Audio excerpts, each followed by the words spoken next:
ഈ ഒരു പെൻ 25 രൂപ കൊടുത്ത് വാങ്ങിയിട്ട് 30 രൂപയ്ക്ക് മറ്റൊരാൾക്ക് വിൽക്കുകയാണ്. അവിടെ എന്താ സംഭവിച്ചത്? 5 രൂപ അധികം ലഭിച്ചു. 25 രൂപയായിരുന്നു മുതൽ മുടക്ക്, 30 രൂപ തിരികെ ലഭിച്ചു. അതിനർത്ഥം 5 രൂപ അഡീഷണൽ ആയിട്ട് ലഭിച്ചു. ഇതിന് 5 രൂപ ലാഭം കിട്ടി എന്ന് വേണമെങ്കിലും പറയാം. 5 രൂപയുടെ ലാഭം ഉണ്ടായി. സോ ഇനി നമ്മൾ കാണാൻ പോകുന്നത് പ്രോഫിറ്റ് ആൻഡ് ലോസ് എന്ന് പറയുന്ന കോൺസെപ്റ്റാണ്. ലാഭനഷ്ടം എന്ന് പറഞ്ഞ ആശയമാണ്. പേഴ്സൻറ്റേജ് പഠിച്ചപ്പോൾ നമ്മൾ പറഞ്ഞിരുന്നു പേഴ്സൻറ്റേജിൻ്റെ ആപ്ലിക്കേഷൻസ് ആണ് പ്രോഫിറ്റ് ആൻഡ് ലോസിലൊക്കെ വരിക. അതിലേക്ക് കിടക്കുന്നതിന് മുമ്പ് നമുക്ക് പ്രോഫിറ്റ് ആൻഡ് ലോസിൻ്റെ ബേസിക് ടേംസ് ഒന്ന് പരിചയപ്പെടാം. അടിസ്ഥാന പദങ്ങൾ നമുക്കൊന്ന് പരിചയപ്പെടാം.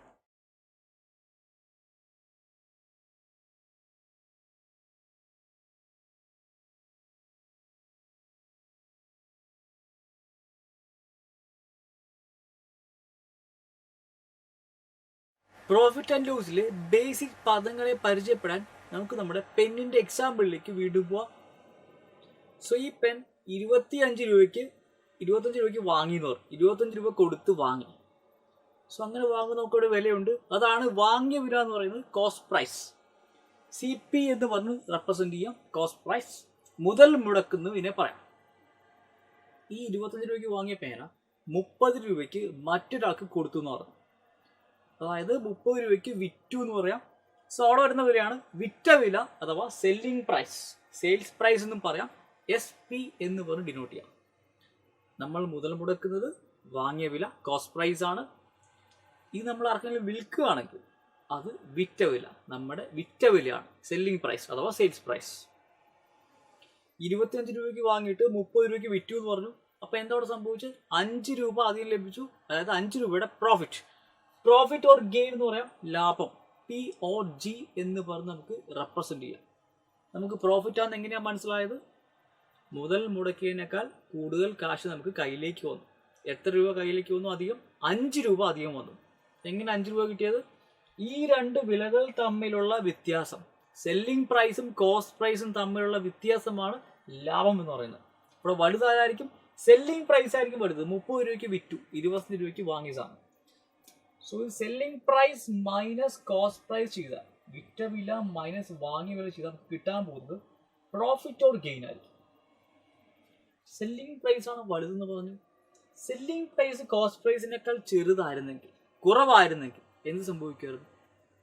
ഈ പെൻ 25 രൂപ കൊടുത്ത് വാങ്ങി 15 രൂപയ്ക്കാണ് വിറ്റിരുന്നെങ്കിൽ എന്താ അവിടെ സംഭവിക്കുക?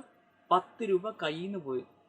10 രൂപ കയ്യിൽ നിന്ന് പോയാൽ 10 രൂപയുടെ നഷ്ടം സംഭവിച്ചെന്ന് പറയും. സോ നെക്സ്റ്റ് ടേം ആണ് ലോസ് അല്ലെങ്കിൽ നഷ്ടം. നമുക്ക് L എന്ന് പറഞ്ഞാൽ റെപ്രസെന്റ് ചെയ്യാൻ പറ്റും.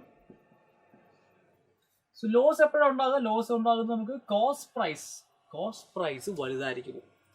25 രൂപയ്ക്ക് വാങ്ങിയിട്ട് 15 രൂപയ്ക്ക് കൊടുത്തു, വിറ്റു. അവിടെ 25 രൂപ കോസ്റ്റ് പ്രൈസ് ആണ്, അതായിരുന്നു വലുത്. തമ്മിലുള്ള വ്യത്യാസം, വാങ്ങിയ വിലയും വിറ്റ വിലയും തമ്മിലുള്ള വ്യത്യാസമാണ് നമുക്ക് നഷ്ടം എത്രയാണെന്ന് അറിയാൻ പറ്റുന്നത്. So cost price minus selling price ആയിരിക്കും നഷ്ടത്തെ ചെയ്യേണ്ടി വരിക. Cost price minus selling price നമുക്ക് നഷ്ടം കിട്ടുന്നുണ്ടാവും. ലാഭത്തിൽ എപ്പോഴും സെല്ലിംഗ് പ്രൈസ് വലുതായിരിക്കും ഓർക്കണം. നഷ്ടത്തിൽ എപ്പോഴും കോസ്റ്റ് പ്രൈസ് ആയിരിക്കും വലുത്. വാങ്ങിയ വില, മുതൽ മുടക്കായിരിക്കും എപ്പോഴും വലുത്. ഈ 4 ടേംസും ഈ 2 ആശയങ്ങളും മനസ്സിലുണ്ടെങ്കിൽ നമുക്ക് പ്രോഫിറ്റ് ആൻഡ് ലോസിലെ ക്വസ്റ്റ്യൻസ് എല്ലാം മനസ്സിലാക്കാൻ സാധിക്കും. ബേസിക് ആയിട്ടുള്ള ക്വസ്റ്റ്യൻസ് സോൾവ് ചെയ്യാൻ സാധിക്കുന്നുണ്ടാവും. ഈ 2 ആശയങ്ങൾ മനസ്സിലാക്കാൻ വേണ്ടി, ഒന്നുകൂടി മനസ്സിലാക്കാനായിട്ട് നമുക്ക് 1-2 ബേസിക് ക്വസ്റ്റ്യൻസ് നോക്കാം. സോ ഒരു ബുക്കിന്റെ കേസ് എടുക്കാം. ഒരു ബുക്ക് നമ്മൾ വാങ്ങുന്നത് അതായത് കോസ്റ്റ് പ്രൈസ് 300 രൂപയാണ്. 375 രൂപയ്ക്ക് വിറ്റു. സെല്ലിംഗ് പ്രൈസ് 375 രൂപയാണ്. അവിടെ എന്തായിരിക്കും സംഭവിച്ചത്? ലാഭമാണോ നഷ്ടമാണോ? 300 രൂപയ്ക്ക് വാങ്ങിയിട്ട് 375 രൂപയ്ക്ക് വിറ്റു. തീർച്ചയായും സംഭവിച്ചിരിക്കുന്നത് ലാഭമാണ്. എത്ര രൂപയുടെ ലാഭമുണ്ട്? 75 റുപ്പീസിന് ലാഭമുണ്ട്. ഇവർ നമ്മുടെ വ്യത്യാസം 75 രൂപയുടെ പ്രോഫിറ്റ് ഉണ്ട്. സോ ഇത് വാങ്ങിയ വിലയും വിറ്റ വില തന്നിരിക്കുന്നു. ഇനി നമുക്ക് വാങ്ങിയ വില തന്നിട്ട് ലാഭം പറഞ്ഞുകൊണ്ട് നിൽക്കട്ടെ. 300 രൂപയ്ക്ക് വാങ്ങിയ ഒരു ബുക്ക്, അല്ലെങ്കിൽ ഇതേ ബുക്ക് 50 രൂപ ലാഭത്തിൽ വിറ്റു. പ്രോഫിറ്റ് 50 രൂപ. അങ്ങനെയെങ്കിൽ വിറ്റ വില എത്ര? കോസ്റ്റ് പ്രൈസ് ഉണ്ട്, പ്രോഫിറ്റ് ഉണ്ട്. കണ്ടുപിടിക്കേണ്ടത് സെല്ലിംഗ് പ്രൈസ് ആണ്. സെല്ലിംഗ് പ്രൈസ് എത്രയായിരിക്കും? 300 രൂപയ്ക്ക് വാങ്ങി 50 രൂപ ലാഭത്തിൽ വിറ്റു. അപ്പോൾ 50 രൂപ അധികം ലഭിച്ചു. അതിനർത്ഥം ഇവർ തമ്മിൽ കൂട്ടിയാൽ കിട്ടാവുന്നത് സെല്ലിംഗ് പ്രൈസ് ആയിരിക്കും. സോ 350 റുപ്പീസ് ആണ് അതിൻ്റെ ആൻസർ. എങ്ങനെയാണ് കിട്ടിയത്? കോസ്റ്റ് പ്രൈസും പ്രോഫിറ്റും കൂടി കൂട്ടുക. കോസ്റ്റ് പ്രൈസും പ്രോഫിറ്റും ഉണ്ടെങ്കിൽ നമുക്കറിയാം സെല്ലിംഗ് പ്രൈസ് എന്ന് പറയുന്നത് എപ്പോഴും കോസ്റ്റ് പ്രൈസിനേക്കാൾ കൂടുതലായിരിക്കണം. കൂടുതലാണോ എന്ത് ചെയ്യണം? ഇത് തമ്മിൽ കൂട്ടണം. So 350 rupees. ഇതേ കേസിൽ 50 രൂപയുടെ നഷ്ടമായിരുന്നെങ്കിൽ നമ്മുടെ സെല്ലിംഗ് പ്രൈസ് ഉണ്ടാവുമായിരുന്നു. 300 രൂപയ്ക്ക് വാങ്ങിയിട്ട് 50 രൂപ നഷ്ടം സംഭവിച്ചു വിറ്റപ്പോൾ. സെല്ലിംഗ് പ്രൈസ് കുറവായിരിക്കുമ്പോഴാണ് നമുക്ക് നഷ്ടം സംഭവിക്കുക. കോസ്റ്റ് പ്രൈസിനേക്കാൾ സെല്ലിംഗ് പ്രൈസ് കുറവാകുമ്പോൾ നഷ്ടം സംഭവിക്കും. അതിൻ്റെ ഇവിടെ നമുക്ക് കുറച്ചാൽ മതി. 300 - 50 നമുക്ക് കിട്ടാൻ പോകുന്നത് 250, 250 രൂപയാണ് സെല്ലിംഗ് പ്രൈസിന് കിട്ടും. കോസ്റ്റ് പ്രൈസ് വന്നിട്ട് ലാഭം തന്നാൽ അവർ തമ്മിൽ കൂട്ടിയാൽ നമുക്ക് സെല്ലിംഗ് പ്രൈസ് കിട്ടും. കോസ്റ്റ് പ്രൈസ് വന്നിട്ട് നഷ്ടം വന്നിരിക്കുന്നത് അവർ തമ്മിൽ കുറച്ചാൽ നമുക്ക് സെല്ലിംഗ് പ്രൈസ് കിട്ടും. അടുത്ത നമുക്ക് സെല്ലിംഗ് പ്രൈസ് വന്നിട്ട് കോസ്റ്റ് പ്രൈസ് കണ്ടുപിടിക്കാൻ പറഞ്ഞാലോ? സോ സെല്ലിംഗ് പ്രൈസ് വന്നിട്ടുണ്ട്. സെല്ലിംഗ് പ്രൈസ് ഇതുപോലെ നമുക്ക് വേറെ വില എടുക്കാം, 450 രൂപ. സെല്ലിംഗ് പ്രൈസ് 450 രൂപ. അത് വിറ്റപ്പോൾ ലാഭം ഉണ്ടായി 25 രൂപയാണ്. അങ്ങനെയെങ്കിൽ കോസ്റ്റ് പ്രൈസ് എത്ര രൂപയ്ക്കാണ് വാങ്ങിയത്? മുതൽ മുടക്ക് എത്രയാണ്? ലാഭം ഉണ്ടായത്. അതിൻ്റെ അർത്ഥം സെല്ലിംഗ് പ്രൈസ് ആയിരിക്കും വലുതെന്നറിയാം. ലാഭം ഉണ്ടാണ് സെല്ലിംഗ് പ്രൈസ് വലുതായിരിക്കണം. സെല്ലിംഗ് പ്രൈസ് വലുതായിരിക്കണമെങ്കിൽ ഇവർ തമ്മിലുള്ള വ്യത്യാസമായിരിക്കും കോസ്റ്റ് പ്രൈസ്. 450 25 കുറച്ച് എത്ര കിട്ടും? 425 രൂപ. 425 റുപ്പീസാണ് കോസ്റ്റ് പ്രൈസ് എന്ന് പറയുന്നത്. സോ പ്രോഫിറ്റ് സംഭവിക്കുന്ന എപ്പോഴും ഓർത്തോളം സെല്ലിംഗ് പ്രൈസ് വലുതായിരിക്കുമ്പോഴാണ്. സെല്ലിംഗ് പ്രൈസ് വലുതാവേണ്ടതും കോസ്റ്റ് പ്രൈസ് കണ്ടുപിടിക്കാൻ തമ്മിൽ കുറച്ചാൽ മതി. നെക്സ്റ്റ് കേസിൽ നമുക്ക് തന്നിരിക്കുന്ന ലോസ് ആണ്. ലോസ് 35 റുപ്പീസ് ലോസ് ആണ്. അങ്ങനെയാണെങ്കിൽ കോസ്റ്റ് പ്രൈസ് എത്ര? 450 രൂപയ്ക്ക് ഒരു ബുക്ക് വിറ്റപ്പോൾ 35 രൂപയുടെ നഷ്ടം സംഭവിച്ചു. നഷ്ടം സംഭവിക്കണമെങ്കിൽ സെല്ലിംഗ് പ്രൈസിനേക്കാൾ വലുതാണ് കോസ്റ്റ് പ്രൈസ് എന്ന് നമ്മൾ ഓർക്കണം. കോസ്റ്റ് പ്രൈസ് വലുതാണെങ്കിൽ എന്താ ചെയ്തിട്ട് തന്നിരിക്കുന്നത് തമ്മിൽ കൂട്ടുക. 435 കൂടി കൂട്ടിയാൽ 485 കിട്ടും. 485 റുപ്പീസാണ് കോസ്റ്റ് പ്രൈസ് എന്ന് പറയുന്നത്. സോ ഇതാണ് ഏറ്റവും ബേസിക് ആയിട്ടുള്ള ആശയങ്ങൾ എന്ന് പറയുന്നത്. പ്രോഫിറ്റ് ഉണ്ടാകുന്ന എപ്പോൾ എന്ന് അറിഞ്ഞിരിക്കണം, ലോസ് ഉണ്ടാകുന്ന എപ്പോൾ എന്ന് അറിഞ്ഞിരിക്കണം. അതാണ് ഏറ്റവും ബേസ് എന്ന് പറയുന്നത്. പ്രോഫിറ്റ് ഉണ്ടാകുന്ന എപ്പോഴാണ്? സെല്ലിംഗ് പ്രൈസ് വലുതായിരിക്കുമ്പോൾ പ്രോഫിറ്റ് ഉണ്ടാവും. ഒരു സാധനം വാങ്ങിയിട്ട് ആ വാങ്ങിയ വിലയേക്കാൾ കൂടുതൽ വില വിൽക്കുമ്പോൾ നമുക്ക് ലാഭം ഉണ്ടാവും. വാങ്ങിയ വിലയേക്കാൾ കുറഞ്ഞ വിലയ്ക്ക് വിറ്റാൽ നഷ്ടം ഉണ്ടാവും. ഈ രണ്ട് ആശയങ്ങളാണെങ്കിൽ ഇപ്പം ഈ പറഞ്ഞ 4 കേസസ് ഉണ്ടല്ലോ. കോസ്റ്റ് പ്രൈസ് വന്നിട്ട് പ്രോഫിറ്റോ ലോസോ ഉണ്ടെങ്കിൽ സെല്ലിംഗ് പ്രൈസ് കണ്ടുപിടിക്കുന്നു. സെല്ലിംഗ് പ്രൈസ് വന്നിട്ട് പ്രോഫിറ്റോ ലോസോ ഉണ്ടായിട്ട് കോസ്റ്റ് പ്രൈസ് കണ്ടുപിടിക്കുന്നു. ഈ കേസുകളിൽ നമുക്ക് ഈസി ആയിട്ട് ചെയ്യാൻ പറ്റുന്നുണ്ടാവും.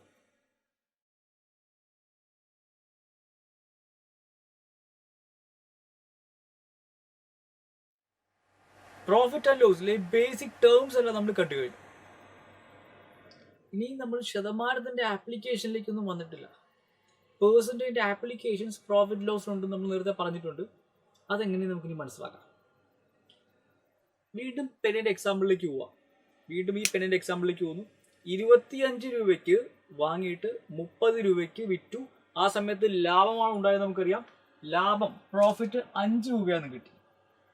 സോ ഈ ചോദിക്കുകയാണ് ലാഭ ശതമാനം എത്ര? ആ കേസിലെ ലാഭ ശതമാനം എത്രയെന്ന് ചോദിച്ചാൽ എങ്ങനെ കണ്ടെത്താൻ പറ്റും? പ്രോഫിറ്റ് പേഴ്സൻറ്റേജ് കണ്ടെത്തണമെങ്കിൽ നമുക്ക് എന്തൊക്കെ ഉണ്ടായിരിക്കണം? ഇപ്പോൾ വെറുതെ പറയുകയാണ് ഈ പേന 30 രൂപയ്ക്ക് വിറ്റു. ലാഭമാണോ നഷ്ടമാണോ എന്ന് ചോദിച്ചാൽ ആൻസർ പറയാൻ സാധിക്കും. വാങ്ങിയ വില തരാതെ 30 രൂപയ്ക്ക് വിറ്റു എന്ന് പറയാം. ലാഭമാണോ നഷ്ടമാണോ എന്ന് ചോദിച്ചാൽ നമുക്ക് പറയാൻ പറ്റുന്നുണ്ടാവില്ല. വാങ്ങിയ വില ഉണ്ടെങ്കിൽ മാത്രമേ നമുക്ക് ലാഭം വിൽക്കുമ്പോൾ ലാഭമാണോ നഷ്ടമാണോ എന്ന് പറയാൻ സാധിക്കുന്നുണ്ടാവും. സോ അടിസ്ഥാനം എപ്പോഴും വാങ്ങിയ വില കോസ്റ്റ് പ്രൈസ് ആയിരിക്കും. പേഴ്സൻറ്റേജ് കണ്ടുപിടിക്കുമ്പോൾ ശതമാനം കണ്ടുപിടിക്കുമ്പോൾ നമുക്കൊരു അടിസ്ഥാനം വേണമെന്നറിയാം. ഇപ്പോൾ പേഴ്സൻറ്റേജിൻ്റെ കേസിൽ നമുക്ക് അടിസ്ഥാനം വരാൻ പോകുന്നത് പ്രോഫിറ്റ് ലോസിൽ എപ്പോഴും കോസ്റ്റ് പ്രൈസ് ആയിരിക്കും. സോ നമുക്ക് അടിസ്ഥാനം വരാൻ പോകുന്നത് കോസ്റ്റ് പ്രൈസ് ആണ്. അങ്ങനെയെങ്കിൽ മുകളിൽ ആരുണ്ടാവും? പ്രോഫിറ്റ് ഉണ്ടാവും. ഇൻറ്റു 100 ചെയ്ത് നമുക്ക് ശതമാനം കിട്ടുന്നുണ്ടാവും. സോ നമ്മൾ പറഞ്ഞ കേസിൽ എക്സാമ്പിൾ എടുക്കുകയാണെങ്കിൽ 5 രൂപയാണ് പ്രോഫിറ്റ്. കോസ്റ്റ് പ്രൈസ് എത്രയായിരുന്നു?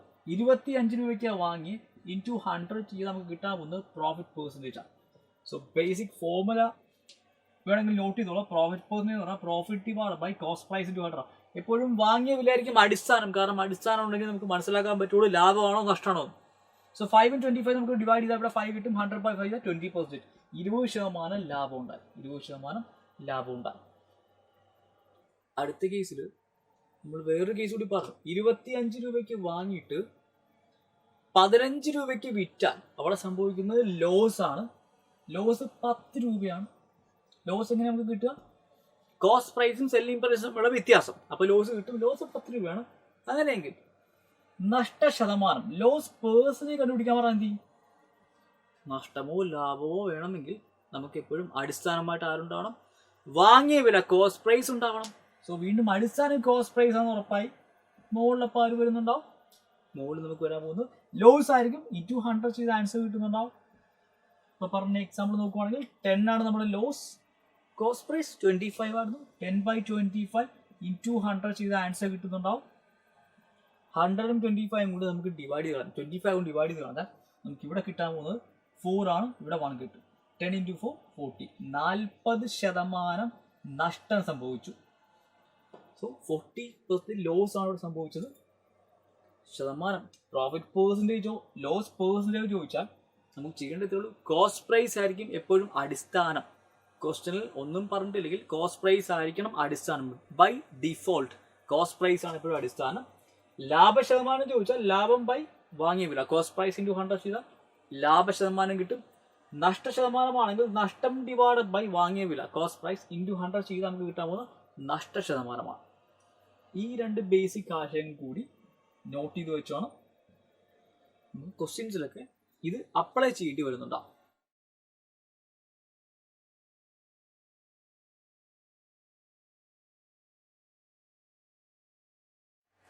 പ്രോഫിറ്റ് ആൻഡ് ലോസിന്റെ ബേസിക് ആശയങ്ങളെല്ലാം നമ്മൾ മനസ്സിലാക്കി.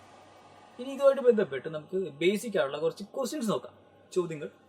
ആദ്യത്തെ ചോദ്യം, on selling an article for ₹500 there is a gain of ₹100. Find the gain percentage. 500 രൂപയ്ക്ക് ഒരു വസ്തു വിറ്റപ്പോൾ 100 രൂപയുടെ ലാഭം ഉണ്ടായി. അങ്ങനെയെങ്കിൽ ലാഭ ശതമാനം എത്ര? കണ്ടുപിടിക്കേണ്ടത് ഗെയിൻ പെർസെൻറ്റേജ് അല്ലെങ്കിൽ പ്രോഫിറ്റ് പെർസെൻറ്റേജ്. സോ ഗെയിൻ ശതമാനം എന്ന് പറയുന്നത്, ലാഭ ശതമാനം എന്ന് പറയുന്നത് ലാഭം ഡിവൈഡ് ബൈ അടിസ്ഥാനമായിരിക്കും cost price. Cost price into 100 ആണ് ചെയ്യേണ്ടത്. ഇവിടെ നമുക്ക് ഏതൊക്കെ ഡേറ്റാസ് തന്നിട്ടുണ്ട് നോക്കാം. 500 രൂപയ്ക്ക് വിറ്റപ്പോൾ on selling an article for 500. So selling price, sales price തന്നിട്ടുണ്ട് 500 രൂപ. പിന്നെ തന്നിരിക്കുന്നത് ലാഭം ഉണ്ടായി 100 രൂപയുടെ ലാഭം. സോ പ്രോഫിറ്റ് ഉണ്ട് 100 rupees. സോ ഗെയിൻ തന്നിട്ടുണ്ട്, ഗെയിൻ ഒരു പ്രോഫിറ്റ് തന്നിട്ടുണ്ട് 100 rupees. കോസ്റ്റ് പ്രൈസ് ഉണ്ടോ? ഇല്ല. കോസ്റ്റ് പ്രൈസ് കണ്ടെത്താൻ പറ്റും. കാരണം സെല്ലിംഗ് പ്രൈസ് തന്നിട്ടുണ്ട്, ലാഭമുണ്ട്. ലാഭം ഉണ്ടാകുന്ന എപ്പോഴാണ്? സെല്ലിംഗ് പ്രൈസ് കൂടുതലായിരിക്കും. അപ്പോൾ സെല്ലിംഗ് പ്രൈസ് ആണ് കൂടുതലായിരിക്കേണ്ടത്. അപ്പോൾ 500-ൽ 100 കുറച്ചാൽ എന്ത് കിട്ടും? നമുക്ക് കോസ്റ്റ് പ്രൈസ് കിട്ടും. സോ കോസ്റ്റ് പ്രൈസ് 400 രൂപ. ഇനി ഫോർമുല അപ്ലൈ ചെയ്ത് നമുക്ക് ആൻസർ കിട്ടുന്നുണ്ടാവും. ഗെയിൻ 100 ആണ്, കോസ്റ്റ് പ്രൈസ് 400 ആണ്. ഇൻറ്റു 100 ചെയ്ത് നമുക്ക് ആൻസർ കിട്ടും. നമുക്ക് ഈ 2 0 കട്ട് ചെയ്ത് കളയാം. 1/4. പേഴ്സൻറ്റേജ് വാല്യൂ നമുക്കറിയാം. നമ്മൾ ശതമാനത്തിലൊക്കെ പഠിച്ചിട്ടുള്ളത് 25%. 25% ലാഭമാണ് ഉണ്ടായിരിക്കുന്നത്. 25% ഗെയിൻ ഓർ പ്രോഫിറ്റ് ആണ് നമുക്കിവിടെ ഉണ്ടായിരിക്കുന്നത്.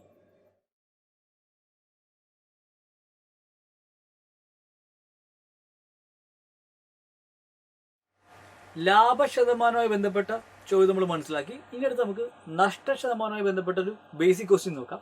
ചോദ്യം ഇങ്ങനെയാണ്. On selling an article for ₹450 there is a loss of ₹50. Find the loss percentage.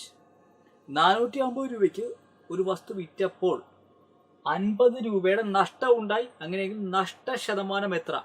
Loss percentage വേണ്ടത്. നഷ്ടശതമാനം എന്ന് പറഞ്ഞു കഴിഞ്ഞാൽ നമുക്കറിയാം നഷ്ടം divided by cost price into 100 ചെയ്യേണ്ടത്. അടിസ്ഥാനം എപ്പോഴും എന്തായിരിക്കും? കോസ്റ്റ് പ്രൈസ് തന്നെയായിരിക്കും. ഇവിടെ തന്നിരിക്കുന്ന ഡേറ്റാസ് നോക്കാം. സെല്ലിംഗ് പ്രൈസ് ഉണ്ട് 450 രൂപ. സെയിൽസ് പ്രൈസ് അഥവാ സെല്ലിംഗ് പ്രൈസ് ഉണ്ട്, വിറ്റ വില 450 രൂപ. പിന്നെ തന്നിരിക്കുന്ന നഷ്ടമാണ്, നഷ്ടം 50 രൂപ തന്നിട്ടുണ്ട്. നഷ്ടം ഉണ്ടാകുന്ന എപ്പോഴാണ്? സെല്ലിംഗ് പ്രൈസ് കുറവായിരിക്കുമ്പോൾ നഷ്ടം ഉണ്ടാവും. അതിൻ്റെ അർത്ഥം കോസ്റ്റ് പ്രൈസ് സെല്ലിംഗ് പ്രൈസിനൊക്കെ കൂടുതലാണ്. സോ കോസ്റ്റ് പ്രൈസ് കണ്ടുപിടിക്കാൻ എന്ത് ചെയ്യണം? ഇത് തമ്മിൽ കൂട്ടിയാൽ മതി. ഈ നഷ്ടം സെല്ലിംഗ് പ്രൈസിനോട് കൂട്ടിയാൽ നമുക്ക് കിട്ടാൻ പോകുന്നത് കോസ്റ്റ് പ്രൈസ് ആണ്. സോ കോസ്റ്റ് പ്രൈസിന്റെ വാല്യൂ നമുക്ക് കിട്ടാൻ പോകുന്നത് 500 rupees ആണ്. 450 കൊണ്ട് കൂട്ടി 500 രൂപ എന്ന് കിട്ടും. 500 രൂപ. കോസ്റ്റ് പ്രൈസ് ഉണ്ട്, ലോസ് ഉണ്ട്. നമുക്കിനി ലോസ് പേഴ്സൻറ്റേജ് കണ്ടുപിടിക്കാൻ പറ്റും. എന്താ ചെയ്യേണ്ടത്? ഈ വാല്യൂ സബ്സ്റ്റിറ്റ്യൂട്ട് ചെയ്താൽ മതി. ലോസ് എത്രയാണ്? 50 രൂപ. കോസ്റ്റ് പ്രൈസ് 500 രൂപ ഇൻറ്റു 100. സോ ഇവിടെ നമുക്ക് ഈ 2 സീറോസും ഈ 2 സീറോസും വെട്ടിക്കളയാം. 50/5 എത്ര കിട്ടും? 10. സോ 10% ആണ്. 10% ലോസ് ആണ് ഇവിടെ സംഭവിച്ചിരിക്കുന്നത്. സോ ബേസിക്കായി ഇത്രയേ ഉള്ളൂ. ഈ ഫോമുല ലോസ് ബൈ CP × 100 നമുക്കറിയാമെങ്കിൽ നഷ്ടം ഡിവൈഡഡ് ബൈ വാങ്ങിയ വില × 100. ഈ ഫോമുല ഇറങ്ങി നമുക്ക് ഈ ക്വസ്റ്റ്യൻ ചെയ്യാൻ പറ്റും. തന്നിരിക്കുന്ന ഡേറ്റാസ് നോക്കണം. സെല്ലിംഗ് പ്രൈസും ലോസും ഉണ്ട്. സെല്ലിംഗ് പ്രൈസും ലോസും ഉണ്ടെങ്കിൽ നമുക്ക് കോസ്റ്റ് പ്രൈസ് കണ്ടെത്താൻ പറ്റും. കോസ്റ്റ് പ്രൈസ് കണ്ടെത്തിയാൽ നമുക്ക് നഷ്ടശതമാനം കണ്ടെത്താൻ സാധിക്കുന്നുണ്ടാവും. കോസ്റ്റ് പ്രൈസ് നമുക്ക് 500 കിട്ടി. ബാക്കി വാല്യൂ സബ്സ്റ്റിറ്റ്യൂട്ട് ചെയ്ത് വരുമ്പോൾ 10% ലോസ് എന്ന് കിട്ടി. 10% നഷ്ടം എന്ന് കിട്ടി.